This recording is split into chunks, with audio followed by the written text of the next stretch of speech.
ఎవరొచ్చినా కూడా అంత సీరియస్గా ఎఫర్ట్ పెట్టలేదు తెలంగాణ ప్రాజెక్టుల మీద. శ్రీశైలం నాగార్జున సాగర్ అనేటటువంటివి ఉన్నాయి కానీ వాళ్ళ కళ్ళ ముందు నుంచి కృష్ణనీళ్ళు వెళ్తుంటాయి కానీ వాళ్ళకి అందినటువంటి వనరు తక్కువ. కాబట్టి ఆ విషయంలో సుదీర్ఘకాలం పాటు ఉమ్మడి ఆంధ్రప్రదేశ్ని పరిపాలించిన పాలకుల యొక్క లోపం ఉంది. ఆ విషయంలో నేను కూడా తెలంగాణ వాళ్ళని సమర్థిస్తా. అదే సందర్భంలో నీళ్లు నిధుల పరంగా చూస్తే ఆంధ్రాకని తెలంగాణకని రాయలసీమకని ఉండవు. వాస్తవంగా చెప్పాలి నిధులు అత్యధికంగా తగలేసింది అక్కడే. ఎందుకని ఆంధ్రాలో రోడ్డేలా హైదరాబాద్లో రోడ్లు వేశారు, రాయలసీమలో రోడ్డేలా హైదరాబాద్లో రోడ్లు వేశారు. ఇక్కడికి పెట్టాల్సిన ఖర్చు అంతా తీసుకెళ్లి రాజధాని మీద తగలేశారు, హైదరాబాద్ మీద తగలేశారు. పర్యవసానం ఇక్కడంతా మౌలిక సదుపాయాలు లేకుండా పోయినాయి.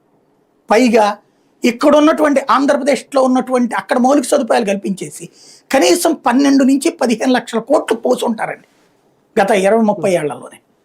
గత 20-30 ఏళ్లలోనే 15-20 లక్షల కోట్లు హైదరాబాద్ మీద పోసుంటారు. లేకపోతే ఆడి నుంచి వచ్చినాయి అక్కడ మౌలిక సదుపాయాలు.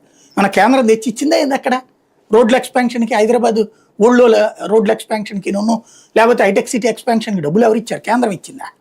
రాష్ట్రమేగా. ఎక్కడి నుంచి వచ్చినాయి డబ్బులు? హైదరాబాద్లో ఇవాళ వస్తున్నాయి సరే 50,000 కోట్లు. ఆ రోజున ఎంత ఉంది? 20,000 కోట్లు 25,000 కోట్లుగా. మరి 25,000 కోట్లతో నువ్వు ఎట్టగట్టావు? మొత్తం రాష్ట్రం డబ్బులంతా తీసుకెళ్ళి పోసారు అక్కడ. ఇప్పుడు ఇక్కడ మొత్తం అమరావతి ఎట్లా పోస్తున్నారో అక్కడ అట్లా